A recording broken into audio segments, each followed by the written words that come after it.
Greetings, Lego friends. So Christopher asked how I did this motor connection for my little carousel video there. So I told him I would show the setup here, but there's nothing fancy here.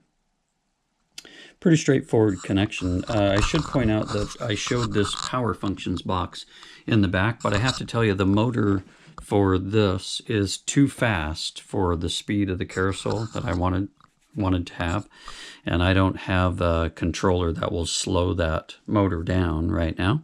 So I'm actually using an AC motor by CDS Blocks here. I bought this thing at just a toy store.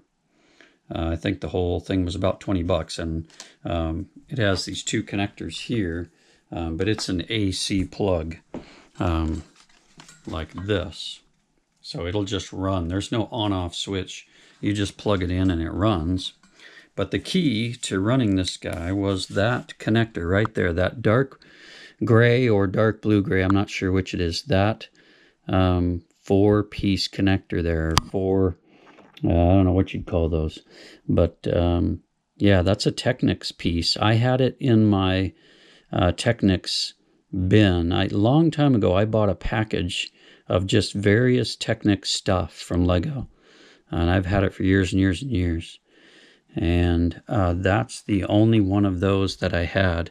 I should point out too that if you build this carousel, it doesn't sit up this high. It just sits on this one brick high here. So originally I was going to put my motor and my connector sitting above this blue piece, but if I'd done that, when the corners would come around, they would stick out and this motor would not make the connection.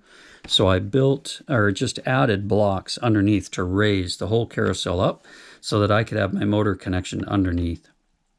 And in the end, you can see it's still not perfectly straight. This Lego Technic piece is actually sloped down. This motor is kind of odd to me because it doesn't have any Lego connections or brick connections anywhere on it, so you can't pin it down to anything. It does have one hole over here for a Technic connector, but that's not enough to hold it in place. So for my original video, I actually used an ankle weight laying across this just to hold it in place. And then for this, I just built this little assembly here with this long brick underneath to help hold the motor in place. And that's it. I mean, obviously this carousel would be wonderful if you built it up higher and was able to put the motor in, underneath somehow. That would be great. But this worked just for making a silly little video here. So let's plug it in. Yeah, there you go. Yeah, it's a beauty.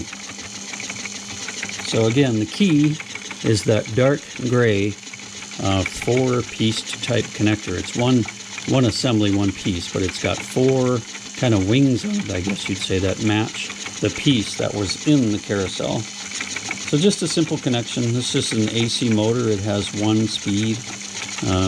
I think if it had a voltage adjustment on the power connector somewhere, you could lower that voltage and slow the motor down.